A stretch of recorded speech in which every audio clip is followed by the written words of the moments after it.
ಸೂರ್ಯನಿಗೆ ನೀರನ್ನು ಅರ್ಪಿಸುವುದು ಕೇವಲ ಧಾರ್ಮಿಕ ಆಚರಣೆಯಲ್ಲ, ಇದರ ಹಿಂದೆ ಒಂದು ಆಳವಾದ ವೈಜ್ಞಾನಿಕ ಕಾರಣವಿದೆ. ಭೂಮಿಯಿಂದ ಸೂರ್ಯನು ಸುಮಾರು 15 ಕೋಟಿ ಕಿಲೋಮೀಟರ್ ದೂರದಲ್ಲಿ ಇದ್ದಾನೆ. ನಾವು ಅರ್ಪಿಸುವ 1 ಲೋಟದ ನೀರು ಸೂರ್ಯನಿಗೆ ತಲುಪಲು ಸಾಧ್ಯವಿಲ್ಲ.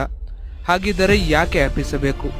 ನಾವು ನೀರನ್ನು ಸೂರ್ಯನಿಗೆ ಅರ್ಪಿಸುವಾಗ ನೀರಿನ ತೆಳುವಾದ ದಾರೆಯ ಮೂಲಕ ಸೂರ್ಯನನ್ನು ನೋಡಬೇಕು. ಇದರ ಹಿಂದೆ ಇರುವ ವೈಜ್ಞಾನಿಕ ತತ್ವ: ಸೂರ್ಯನ ಬೆಳಕು ಈ ನೀರಿನ ದಾರೆಯ ಮೂಲಕ ಹಾದು ಹೋದಾಗ ಅದು ರಿಫ್ರಾಕ್ಷನ್ ಕ್ರಿಯೆಗೆ ಒಳಗಾಗುತ್ತದೆ. ಈ ಸಂದರ್ಭದಲ್ಲಿ ನೀರಿನ ದಾರೆ ಒಂದು ಪ್ರಿಸಮ್ನಂತೆ ಕೆಲಸ ಮಾಡುತ್ತದೆ. ಈ ರಿಫ್ರಾಕ್ಷನ್ನಿಂದ ಸೂರ್ಯನ ಬಿಳಿ ಬೆಳಕು 7 ಬಣ್ಣಗಳಾಗಿ ವಿಭಜನೆಯಾಗುತ್ತದೆ. ಇದರಿಂದ ಏನು ಪ್ರಯೋಜನ ಅಂತ ಕೇಳಬಹುದು. ಈ 7 ಬಣ್ಣಗಳ ಬೆಳಕು ನಮ್ಮ ಕಣ್ಣುಗಳ ಮೇಲೆ ನೇರವಾಗಿ ಬಿದ್ದಾಗ ಅದು ಕಲರ್ ಥೆರಪಿಯಾಗಿ ಕೆಲಸ ನಿರ್ವಹಿಸುತ್ತದೆ. ಇದು ನಮ್ಮ ಕಣ್ಣಿನ ದೃಷ್ಟಿಯನ್ನು ಸುಧಾರಿಸುತ್ತದೆ ಮತ್ತು ಮೆದುಳಿನ ಶಕ್ತಿಯನ್ನು ಹೆಚ್ಚಿಸಲು ಸಹಾಯ ಮಾಡುತ್ತದೆ. ಇದೇ ರೀತಿಯ ಇನ್ಫಾರ್ಮೇಷನ್ಗಾಗಿ ನಮ್ಮ ಚಾನಲ್